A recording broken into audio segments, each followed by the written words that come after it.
The Book of Genesis, Chapter 11. The Tower of Babel. Now all the earth used the same language and the same words. And it came about, as they journeyed east, that they found a plain in the land of Shinar, and settled there. Then they said to one another, "Come, let's make bricks and fire them thoroughly."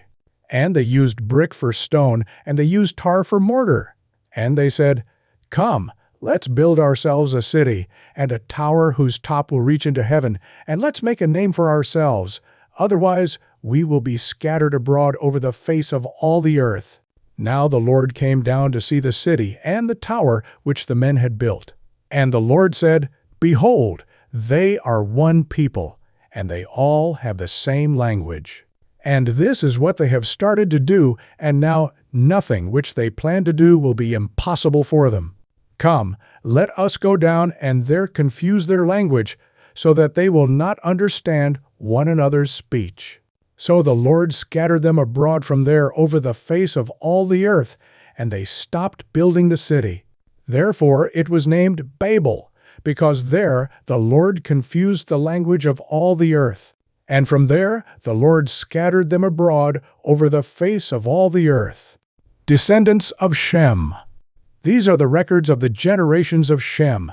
Shem was 100 years old when he fathered Arpachshad, 2 years after the flood. And Shem lived 500 years after he fathered Arpachshad, and he fathered other sons and daughters. Arpachshad lived 35 years and fathered Shelah. And Arpachshad lived 403 years after he fathered Shelah, and he fathered other sons and daughters.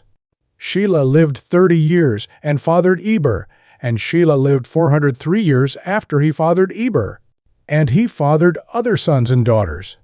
Eber lived 34 years and fathered Peleg, and Eber lived 430 years after he fathered Peleg, and he fathered other sons and daughters.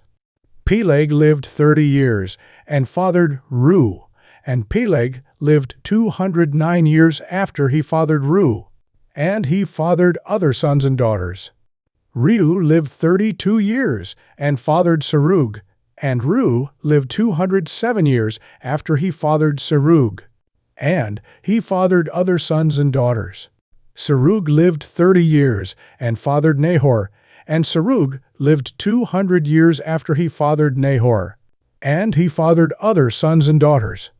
Nahor lived 29 years and fathered Terah, and Nahor lived 119 years after he fathered Terah, and he fathered other sons and daughters. Terah lived 70 years and fathered Abram, Nahor, and Haran. Now these are the records of the generations of Terah. Terah fathered Abram, Nahor, and Haran fathered Lot.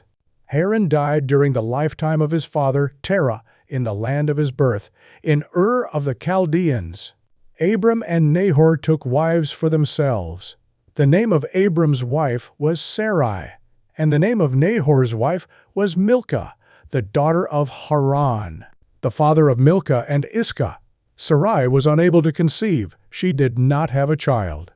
Now Terah took his son Abram and Lot, the son of Haran, his grandson, and his daughter-in-law Sarai, his son Abram's wife, and they departed together from Ur of the Chaldeans to go to the land of Canaan.